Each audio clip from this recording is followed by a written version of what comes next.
So we want our iPhone application to make some noise. Well, you're about to find out that there are many different ways to handle audio on the iPhone. And to understand why, think for a moment about some of the different ways that we might want to play audio. What are we actually playing? Is it a simple sound effect, an explosion, a gunshot, a drum roll? Are you playing a longer or continuous sound like a built-in music track? Are you going to play songs from the iPod library? This is something that we can now do with the iPhone OS 3.0. Are you playing something like audio, a conversation or a webinar that's being streamed over a network connection? Now, the iPhone can actually do all of these things, but you're going to code them in very different ways. And apart from the kind of track you're playing, you've got to think a little bit about the behavior of what you need that audio to do. Do you need your application to have its own volume levels or its own pan levels? Should the sound play once the iPhone screen is locked, whether that's because it timed out or whether because somebody pressed the lock button? If the iPhone is set to vibrate, should your sound play or should it not play? All of these are choices that you can actually make.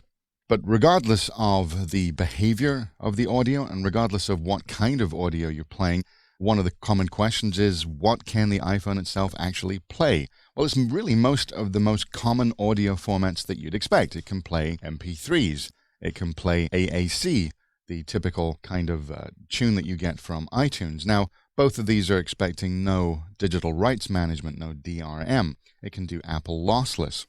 Now, these require some level of decoding in order to immediately play.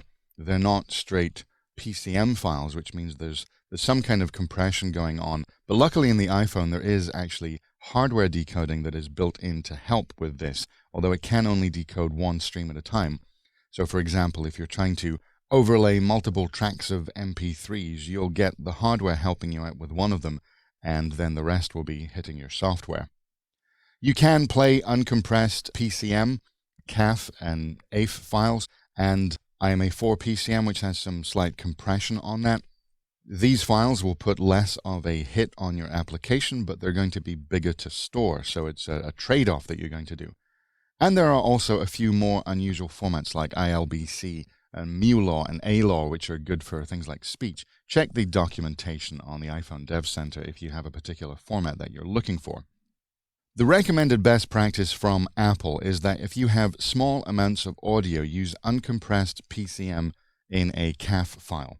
Now, if you're thinking, well, I don't have an editor that likes to give me uncompressed PCM in a CAF file, there actually is a command line tool called AF Convert, which can take audio in other formats and convert it to this format. This is great for small amounts of audio, but this is a fairly big file, so if you wanted to have minutes worth of audio, this is not going to work too well, or it's going to increase the size of your application quite significantly. So if you had large amounts of audio, then the recommendation is officially using AAC as the suggested compressed audio format. Now there are, depending on where you draw your lines, at least 6 very different ways of handling audio on the iPhone. As you might imagine, playing a beep doesn't take a lot of code, but playing multiple streams of audio that are dynamically changing in volume and position, well, that's quite another matter. Now, roughly in order of complexity, I'd lay them out like this. There's something called System Sound Services. This, you'll find in the documentation, would allow you to play a sound with the fewest lines of code, but it is a little limited. You can only play uncompressed audio. You can only play audio that's shorter than 30 seconds. It's not immediately obvious if you want to have a bit more control over the volume or be notified when your audio has finished, that kind of thing.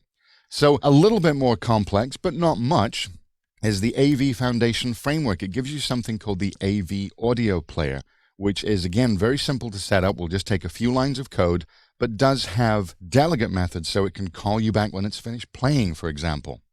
And this is something that I prefer over System Sound Services.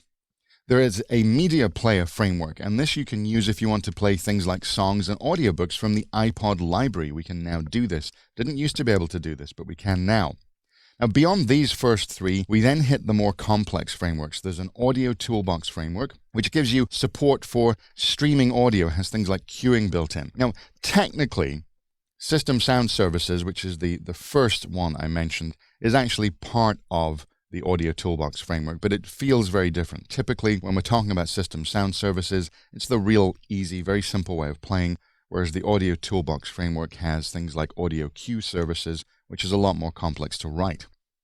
There is an OpenAL framework. Now, this is really to do with positional audio, so positioning audio in different levels of space. Now, typically speaking, unless you're writing games, you probably won't need this. And then finally, there's the Audio Unit framework, where you can even write your own audio plugins and your own processing tools. Now, most people's first encounter with this is I can't really believe that there's so many ways to play audio, but think about it this way. I wouldn't worry too much about trying to commit all of these frameworks to memory. Explore one or two of the simpler options, such as the AV Foundation framework, to become familiar with basic audio concepts. And what's going to happen is the needs of your application will drive you to any of the more complex ones like OpenAL or the Audio Toolbox if and when necessary. They're not necessarily something that you'd just kind of go out there and have to learn to be part of your iPhone skill set. They're fairly specialized stuff. So these are the audio frameworks that are available for you, and we're going to show an example of how to use one of them.